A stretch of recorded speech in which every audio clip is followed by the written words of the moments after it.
ଭାରତରେ କ୍ରିକେଟକୁ ଏକ ଧର୍ମ ବୋଲି ବିବେଚନା କରାଯାଇଥାଏ। କ୍ରିକେଟକୁ ନେଇ ଭାରତବାସୀଙ୍କ ମଧ୍ୟରେ ଅଲଗା ଅଲଗା ପ୍ରକାରର ଜୋଶ ଦେଖିବାକୁ ମିଳିଥାଏ। କାରଣ ଏହି ଦେଶରେ କ୍ରିକେଟ ଲିଗ୍ IPL ଅନୁଷ୍ଠିତ ହୋଇଥାଏ। ତେବେ ଏହାରି ମଧ୍ୟରେ IPL 2025ର ତାରିଖ ଘୋଷଣା ହୋଇଛି।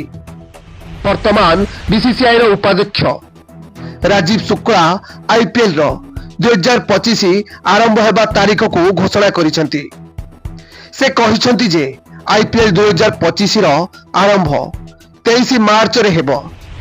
BCCI ର ଉପାଧ୍ୟକ୍ଷ ରାଜୀବ ଶୁକ୍ଲା କହିଛନ୍ତି ଯେ ଓମେନ୍ ପ୍ରିମିୟର ଲିଗ୍ର ଭେନ୍ୟୁକୁ ନେଇ ସ୍ପଷ୍ଟତା ପାଖାପାଖି ହୋଇସାରିଛି। ଖୁବ୍ ଶୀଘ୍ର ଏ ବିଷୟରେ ପ୍ରେସ୍ ନୋଟ୍ ଜାରି କରାଯିବ। ଚମ୍ପିୟନ୍ ଟ୍ରଫି 2025ରେ ଭାରତୀୟ ସ୍କ୍ୱାଡକୁ ନେଇ ସେ କହିଛନ୍ତି ଯେ ଏନେଇ ମିଟିଂ 18 ବା 19 ତାରିଖରେ କରାଯିବ। ଏହାପରେ ସେ କହିଛନ୍ତି IPL 23 ମାର୍ଚ୍ଚରୁ ଆରମ୍ଭ ହେବ। Bureau report Dashabhuja TV. एमिति नुआ नुआ न्यूज अपडेट पाई आम चैनल को सब्सक्राइब करंतु। हाँ, लाइक शेयर करिया पाई जमा भी भूलिबेनी। नमस्कार।